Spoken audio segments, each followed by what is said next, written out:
Assalamualaikum warahmatullahi wabarakatuh. Alhamdulillahi rabbil alamin. Wa bihi nasta'inu ala umuri dunya waddin. Wassalatu wassalamu ala asrafil anbiya'i wal mursalin Sayyidina wa maulana Muhammadin wa ala alihi wa ashabihi wa man tabi'ahum bi ihsanin ila yaumiddin, amma ba'du. Sahabat cendekian dirahmati Allah, puji syukur kita panjatkan kehadirat Allah Subhanahu wa taala di kesempatan yang mulia ini, di hari yang mulia ini, di bulan yang mulia ini.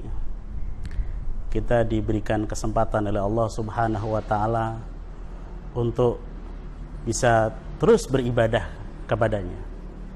Salawat dan salam semoga Allah limpahkan hari bayan junjungan kita baginda Rasulullah Muhammad sallallahu alaihi wasallam, yang telah memberikan banyak contoh kehidupan buat kita yang bisa kita teladani, bisa kita ambil hikmah, dan bisa kita lakukan dalam perbuatan kehidupan kita sehari-hari. Sahabat cendekian dirahmati Allah Subhanahu wa taala. Pada suatu hari,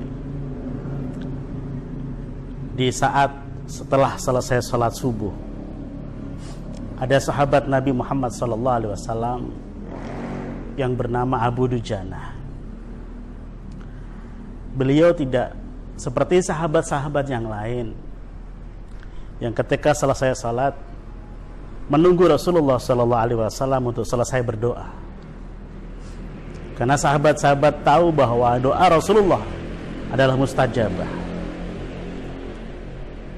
Tapi tidak dengan sahabat Abu Dujana ini.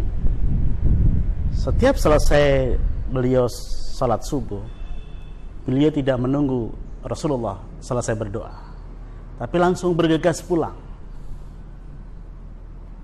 Maka hal itu menimbulkan keheranan bagi Rasulullah SAW. Esok harinya Rasulullah SAW bertanya kepada sahabat Abu Dujana, "Wahai Abu Dujana, kenapa engkau tergesa-gesa pulang? Kenapa engkau tidak menungguku selesai berdoa?" Kata Abu Dujana menjawab pertanyaan Rasulullah, "Maaf ya Rasulullah, saya mohon maaf tidak bisa menunggu engkau selesai berdoa ya Rasulullah, karena aku harus bergegas pulang, karena aku harus sampai di rumah sebelum anak-anakku bangun ya Rasulullah."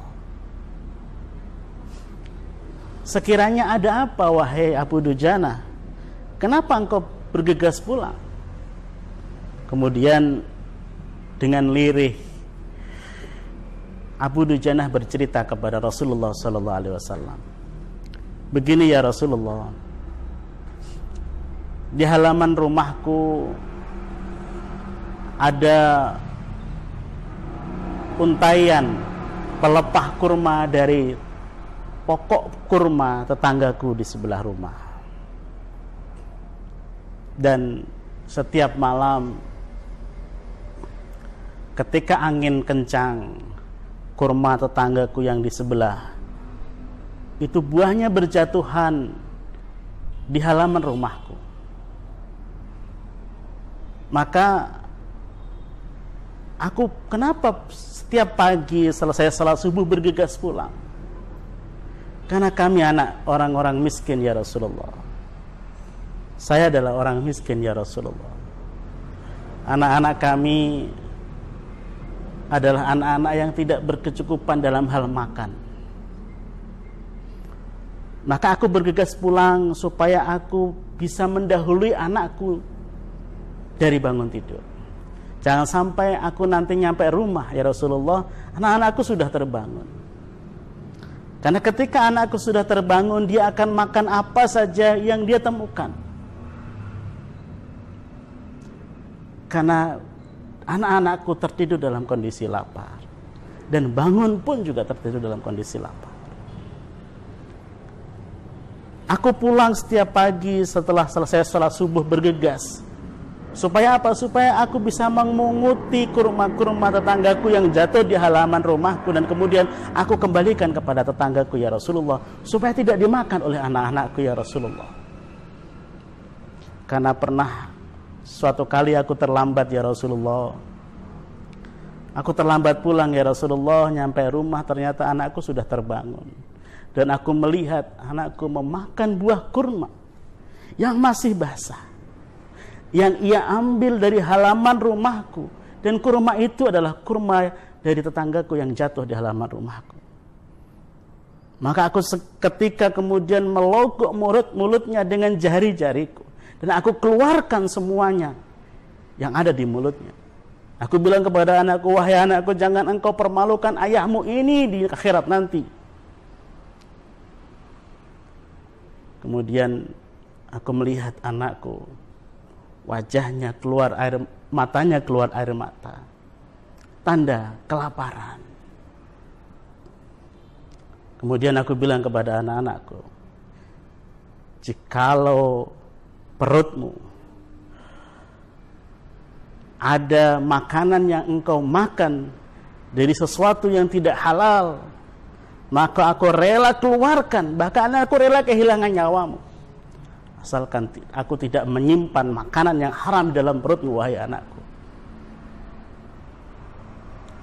Mendengar cerita itu, Rasulullah SAW menitikkan air mata di wajahnya yang begitu bersih, di wajahnya yang begitu halus, dalam pandangan matanya begitu sejuk. Keluarlah air mata dari Rasulullah SAW mendengarkan cerita dari sahabat tersebut.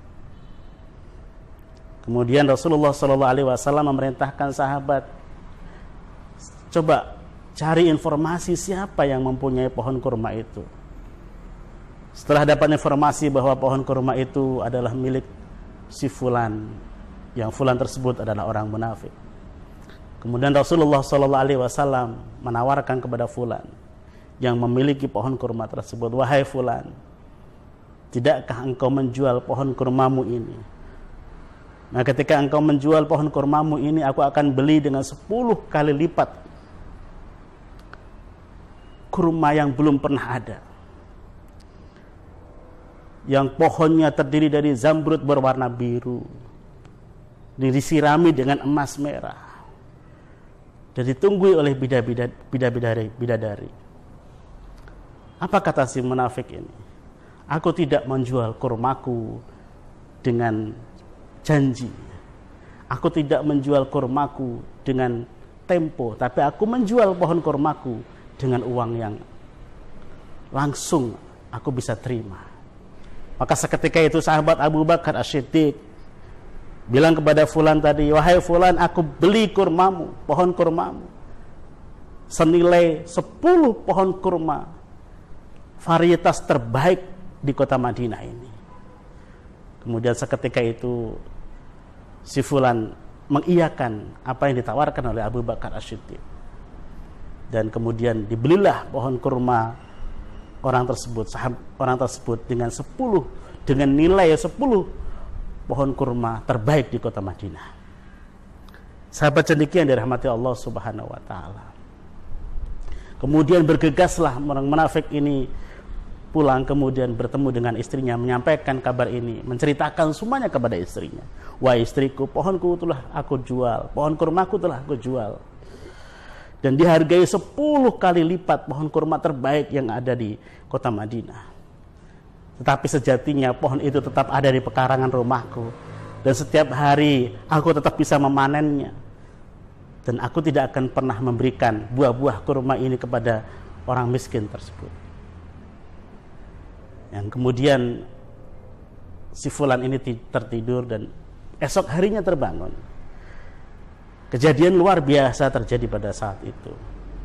Karena ketika ia terbangun mendapati pohon kurmanya sudah pindah ke pekarangan rumah sahabat Abu Dujana, yang sama sekali tidak ada bekasnya.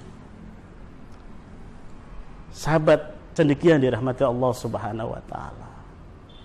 Dari cerita ini kita bisa ambil hikmah bahwa kita sebagai umat Rasulullah sallallahu alaihi wasallam seharusnya menjaga apa yang kita makan, menjaga sesuatu yang masuk ke dalam perut kita. Kita pastikan bahwa sesuatu yang masuk dalam perut kita, kita pastikan bahwa segala sesuatu yang kita makan, yang kita berikan kepada anak istri kita, yang kita berikan kepada keluarga kita adalah betul-betul dari sesuatu yang baik dan halal. Jangan pernah kita kemudian memberikan makanan kepada anak istri kita, makanan yang haram, haram secara zatnya maupun haram secara bagaimana kita mencarinya. Sahabat cendekia yang dirahmati Allah Subhanahu wa taala. Karena setiap apa yang kita makan kemudian masuk dalam perut kita, setiap nafkah yang kita berikan kepada anak istri kita kemudian dimakan dan masuk dalam perutnya akan menjadi darah dan daging. Nah, ketika makanan yang kita berikan adalah makanan yang halal dan baik, maka insya Allah itu akan menjadi darah daging yang baik pula. Dan insya Allah amal ibadah kita diterima oleh Allah Subhanahu wa ta'ala. Tapi apa yang kita makan, apa yang dimakan oleh anak istri kita, keluarga kita, berasal dari sesuatu yang haram, maka itu akan menjadi darah dan daging yang haram pula. Dan itu akan berpengaruh terhadap bagaimana ibadah kita diterima oleh Allah Subhanahu wa ta'ala. Kalau kita punya anak bersekolah, menuntut ilmu, maka jangan pernah sekali-kali kita kasih makan dari makanan yang diharamkan oleh Allah Subhanahu wa ta'ala, baik secara zatnya maupun makanan yang diperoleh dari cara-cara yang haram. Sahabat cendekia dirahmati Allah Subhanahu wa ta'ala, maka di bulan suci Ramadan ini kita harus hati-hati menjaga makan kita.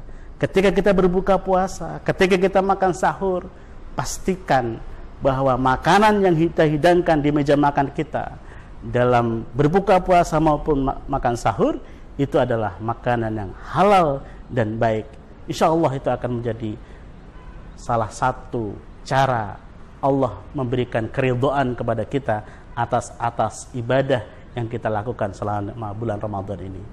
Terima kasih dan mohon maaf atas segala kesalahan. Wallahu muwaffiq ila aqwamit thoriq. Wassalamualaikum warahmatullahi wabarakatuh.